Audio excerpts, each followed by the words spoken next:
That private balcony that you paid hundreds or even thousands extra for? Yeah, that might be the most expensive swimsuit drying rack you ever paid for. The cruise line is selling you a fantasy, but usually what happens is it ends up sitting empty while you end up elbowing your way through the Lido Deck buffet line. But today we're sharing 5 secrets to turn that pricey chair into a private oasis. It's time to stop being a sucker and start cruising like you know.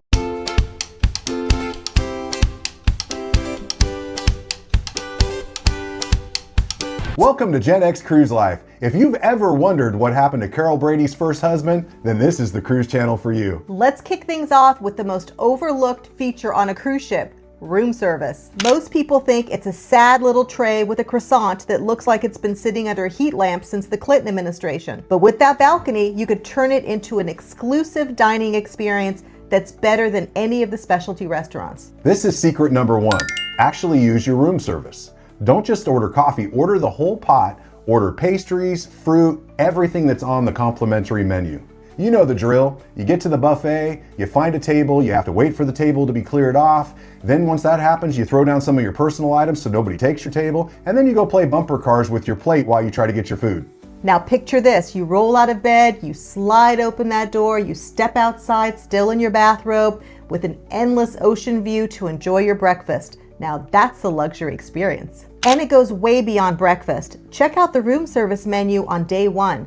Before heading out for the evening, order yourself a cheese plate and a bottle of wine. Now you've got a private pre-dinner cocktail hour far from the crazy bars and the band butchering "Don't Stop Believin'" again. That is a good song though. It is. Yeah, but again. Long day in port? Skip the mad dash to the buffet and order yourself a couple of pizzas for a casual dinner experience on your veranda listening to the waves. Some lines, like Princess Cruises, even have a premium ultimate balcony dinner. It turns a simple meal into a main event. When you stop seeing room service as being a desperate last choice and start seeing it as your personal caterer, it turns your balcony into a 5-star destination. You're creating moments you just can't get in an interior room. Secret number 2 is about reclaiming the best moments of your cruise from the utter chaos. Think of your balcony as your private viewing box for the best shows at sea. What's the most stressful part of a cruise? The sail away party. Everyone crams into the top decks, shoulder to shoulder, jockeying for a spot at the railing to get that one perfect blurry photo. It's loud, it's sticky, and your main view is the back of some guy's head. Now imagine this. 30 minutes before sail away, you head back to your room. You grab a cold drink, step out onto your private balcony, and sit. No crowds, no chaos, just the sound of the ship and an unobstructed front row view as the port fades away. It's serene, it's personal, and you feel the power of the ship without any of the drama. And this works for more than just the sail away. Cruising through the Alaskan Inside Passage at sunrise, while everyone else is doing the pajama-clad zombie shuffle to the observation deck, you can just slide open your door and watch from your bed. Same for wildlife. When the captain announces, "Whales off the port side!" let everyone else sprint up 10 flights of stairs. You just have to step outside. And at night, your balcony becomes your own private observatory. The sky at night is incredible. Yeah, most people miss this because the upper decks of the ship are lit up like a Kmart parking lot. On your balcony, you can kill all the lights and let your eyes adjust and see the cosmic show that is truly priceless. You're taking the most awe-inspiring moments and making them completely your own. And by the way, if you appreciate someone finally telling you the truth that the websites don't, hit that like and subscribe button. It's free, and it also means we can keep making these videos. This next secret is something the cruise lines definitely don't advertise, because it means admitting that not all balconies are created equal. Some are a complete ripoff. Secret number 3 is to become a strategic view maximizer. Here's the truth. Paying for a balcony guarantees you're gonna get a balcony. It doesn't guarantee you're gonna get a good view. You could open that door on day 1 and find yourself staring at the riveting sight of a giant orange lifeboat, or maybe a window washing machine or a steel support beam. These are called obstructed view cabins. And if you don't pay attention when you book, you can easily pay a premium for this dud. But it goes deeper. Your cabin's location is everything. Seasoned cruisers swear by aft-facing balconies at the very back of the ship that look out over the wake. They often have more space and offer a mesmerizing view of the ship's path. On the other hand, forward-facing balconies can be so windy while the ship is moving that they're basically useless. You also have to think about privacy. On many of these new ships, the balconies are tiered so the people above you can look right down into your personal space. So how do you avoid these traps? You gotta do your homework. You got Google, you have a phone. This is where your old school dial-up internet skills come in handy. Before you book a cabin, Google the ship's name plus deck plans.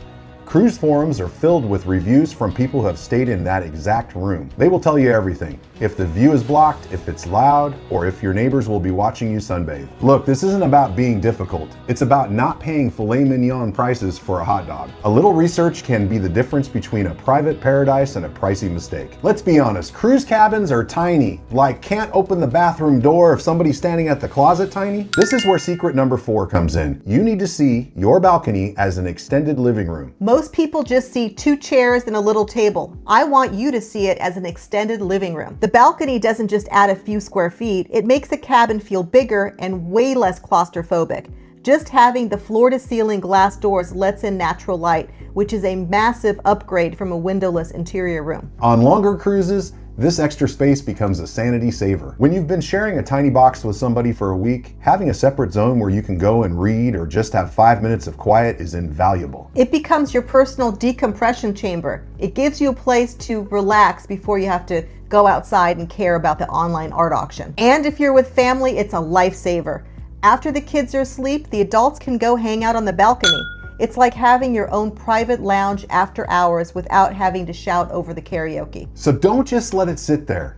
Actively use it. Go out there, grab your Kindle, prop your feet up. That feeling of fresh air is a proven mental reset. You're not just getting a view, you're getting more space and a much needed break. Now the final secret decides if your balcony is a great investment or a total flop.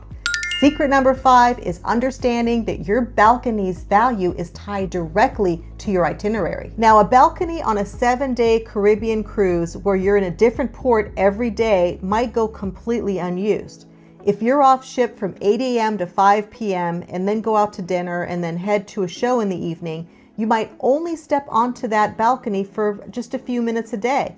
In that case, you're better off saving your money for what really matters, like that third overpriced margarita in Cozumel. However, on a cruise with a scenic destination, a balcony isn't a luxury, it's a necessity. For an Alaskan cruise, having a balcony is a total game changer.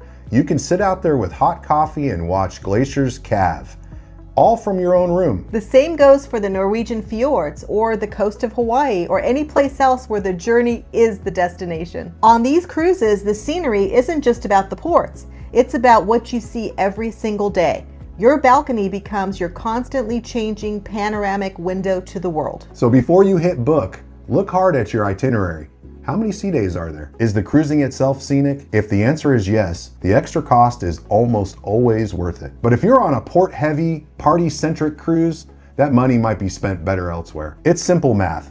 Match your cabin to your itinerary and you won't go home feeling ripped off. So is your cruise balcony a waste of money? Well, it can be if you let it. You can use these 5 secrets that we just shared with you to turn your balcony into your private retreat. Now it's your turn. For your next cruise, are you going to book a balcony room or an inside cabin? Leave it in the comments below. Now, YouTube has a video they picked just for you. Come all around me feeling hot, hot, hot.